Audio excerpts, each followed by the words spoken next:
doing? Justin here. Today we are checking out John Frusciante's incredible solo from Wet Sand by the Red Hot Chili Peppers, of course. John Frusciante, guitar genius, really plays it great in this song. He could have played loads of notes, but he plays a few notes and then puts his real heart and soul into playing those notes, which is kind of the challenge, I guess. There's nothing technically too difficult, no real complicated fast parts, but getting the notes right and then really putting some of yourself into it is going to be the challenge, I think. That's not to say there's no technical challenges, because you're playing right up the dusty end, which can be a little bit difficult. There's a lot of big bends without vibrato, so your bending has to be pretty bang on. Again, sometimes listening to the record or playing along with the record is going to be a good idea, because the bends aren't, to my ear, exactly kind of in tune. They are in tune, but they're not.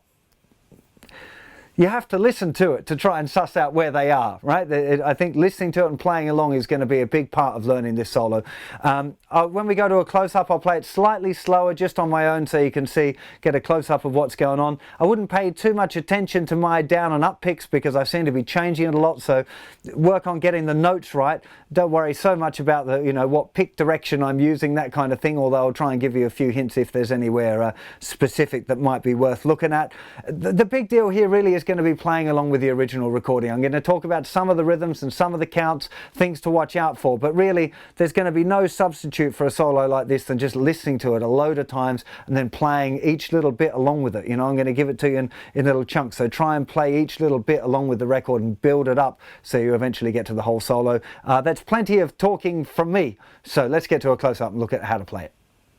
So let's go through it bar by bar and start building it up. So the first bar is just 3 bends on the 19th fret on the 2nd string, 3rd finger. Okay, on beats 1, 1, 2, and 3, 4.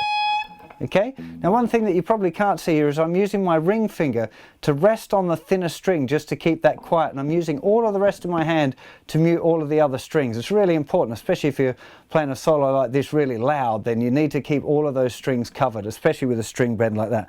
Now some guys tend to do something like this where they extend the 1st finger out to mute all of the other strings and bend with 2. I don't find that comfortable, so I prefer doing it that way and then using my hand to mute, which is reasonably successful most of the time. But if you're used to doing that kind of technique, then feel free to do that as well. So the first 3 notes, 1, 2, and 3, 4, that's the rhythm. Then the 2nd bar, we've got a bend on the and after 1, 1 and 2, then we've got little finger going down on the 19th fret, so underneath the bend, there, and then another bend. So what I'm doing after I've played that note, I'm using my 3rd finger to mute that string again. Pick, and when I go back to the bend, before I pick it, 3rd finger is just going to touch that string.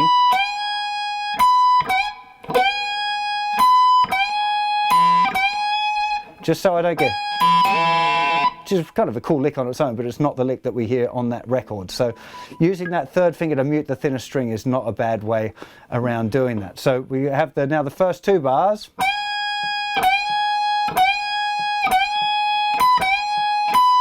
Third bar. So another bend on the 19th. Bend and release. Then a slightly slower. Then 1st finger's going down in the 16th fret of the 2nd string on beat 1. We're going to play that 1, 2, 3. Okay, on beats 1, 2, and 3. That's the 4th bar.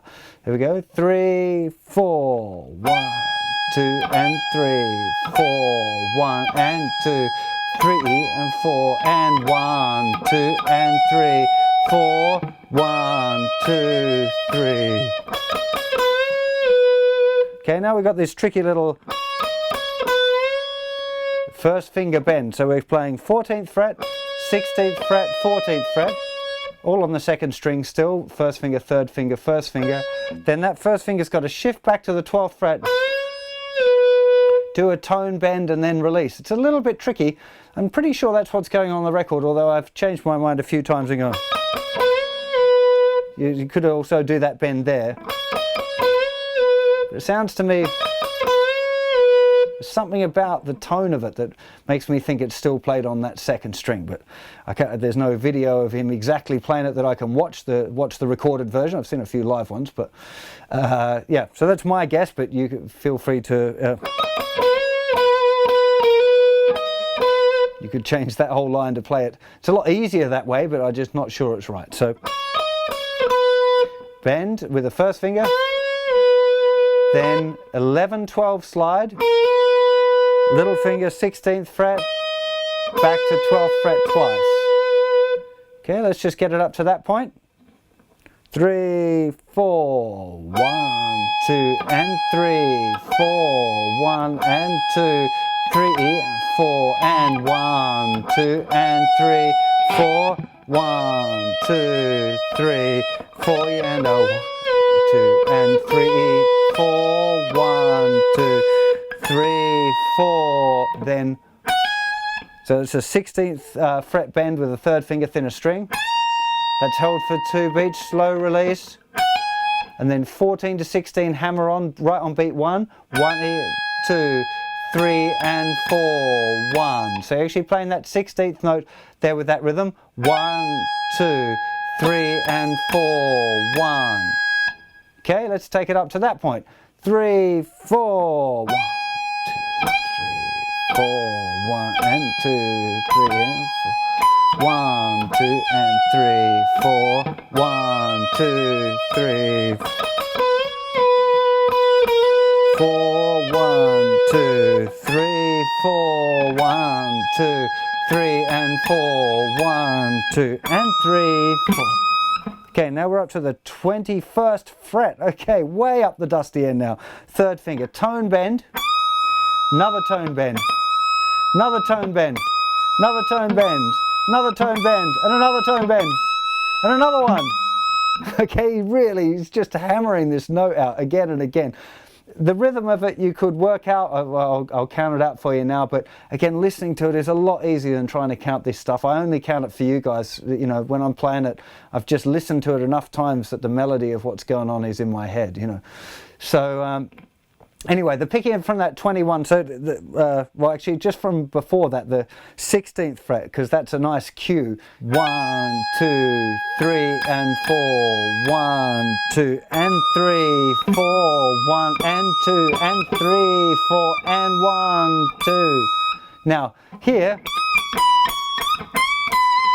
okay, this is a little bit tricky. I'm not going to be able to count it and play it at the same time, I'm afraid, so you just have to listen to it again. There's also that little bit of noise that happens where it sounds like he's either lifted off his fingers or there's some bit of feedback sneaks in there somewhere. So it's a little bit tricky to copy that exactly, but what you can hear clearly is this. So 21st fret, tone bend, play it, release it, kind of mute it at the top, release it. 19th fret, 21st fret, 21st tone bend, then mute, shift back to 19th fret, and then you've got a tone bend and release.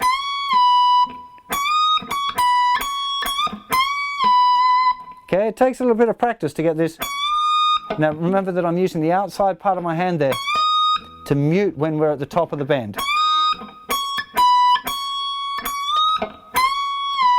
Except there, obviously, because I want to bend and release there.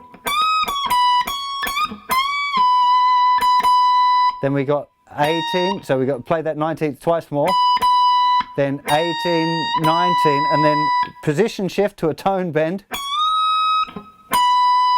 And then back to the first finger on the 19th fret. It's probably the hardest bit in the whole tune.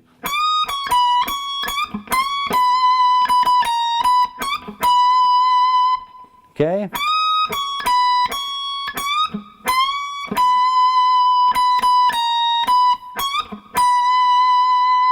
Then we've got this little 18, 19, played probably first finger, second finger, then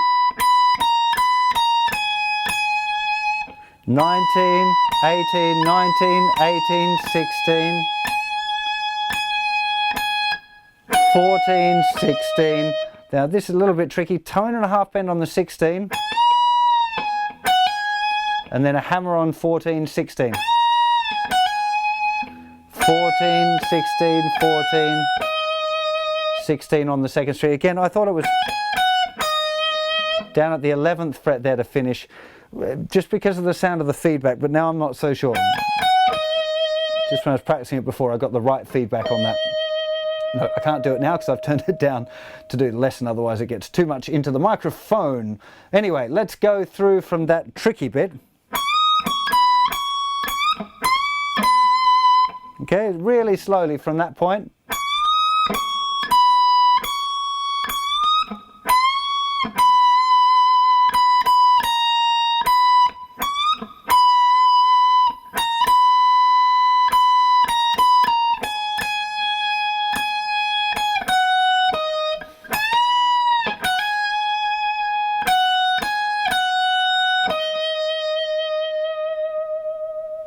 Okay, there's quite a lot to absorb in this song. I'm going to try playing it one more time, just really, really slowly all of the way through, which is actually kind of difficult, I've got to admit, so excuse me if my fingers get a little bit tangled up from time to time, but once more really slowly so you can hear clearly how it all fits together. Here we go. 3, 4.